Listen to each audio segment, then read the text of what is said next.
તો જૂનાગઢમાં ભારે વરસાદને કારણે હાલ સ્થિતિ વણસી છે। માંગરોળ કેશોદ રોડ ઉપર અત્યારે ભારે વરસાદને કારણે આ રોડ બંધ કરવામાં આવ્યો છે। કેશોદમાં ઉપરવાસમાં પડેલા ભારે વરસાદથી પાણી ભરાયા છે। માંગરોળના વલ્લભગઢ પાસે રોડ ઉપર પાણી ભરાયેલા જોવા મળી રહ્યા છે। વાહન ચાલકોને પણ બિનજરૂરી પ્રવાસ ટાળવા પ્રશાસન દ્વારા અપીલ કરવામાં આવી છે। માનખેત્રા નજીક એક વૃક્ષ ધરાશાયી થતા વાહન વ્યવહારને પણ અસર પહોંચવા પામી છે। જૂનાગઢ જિલ્લામાં અત્યારે જે પ્રકારની પરિસ્થિતિનું નિર્માણ તેને કારણે સૌથી વધુ અંતરિયાળના જે ગામડાઓ છે તે પ્રભાવિત થયા છે। હાલ લોકોને સુરક્ષિત સ્થળે ખસી જવાની પણ અપીલ પ્રશાસન તરફથી કરવામાં આવી રહી છે।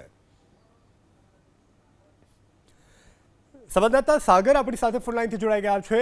સાગર, અત્યારે સાર્વત્રિક જૂનાગઢમાં વરસાદની સ્થિતિ છે, ચો તરફ જળ જમાવડાના દ્રશ્યો, શું વધુ સ્થિતિ જિલ્લામાં કયા કયા એવા ગામો કે જે સૌથી વધુ અસરગ્રસ્ત છે, કોઈ ફસાયાની, કોઈ ગામ સંપર્ક વિહોણા થયા હોવાની, અને આ સાથે પ્રશાસનની કેવી તૈયારી, કેવી લોકોને અપીલ, શું વધુ વિગત જૂનાગઢ જિલ્લાને લઈને?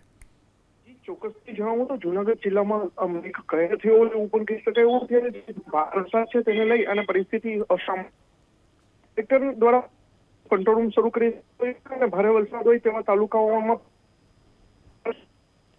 તો બીજી તરફ જોઈએ તો છેલ્લા 6 કલાકમાં મેંદરડામાં 13 અને જ્યારે વંથલીની વાત કરીએ તો વંથલીમાં પણ 10 ઇંચ વરસાદ છે। કેશોદની અંદર પણ હાલ 10 ઇંચ જેટલો વરસાદ પડી ચૂક્યો છે। માણાવદરની જો વાત કરીએ તો માણાવદરમાં પણ 5 ઇંચ જેવો વરસાદ છે। માણામાં પણ 5 ઇંચ જેવો વરસાદ છે। 4 ઇંચની આસપાસ વરસાદ ખાબક્યો છે।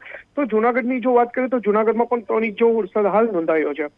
મધુવંતી નદી છે એ હાલ બે કાંઠે જઈ રહી છે। મધુવંતી નદીને કારણે હાલ 5 કોઝવે ઉપર પણ પાણી ફરી વળ્યા છે અને લોકો માટે અવરજવર બંધ કરી દેવામાં આવી છે। બંને તરફ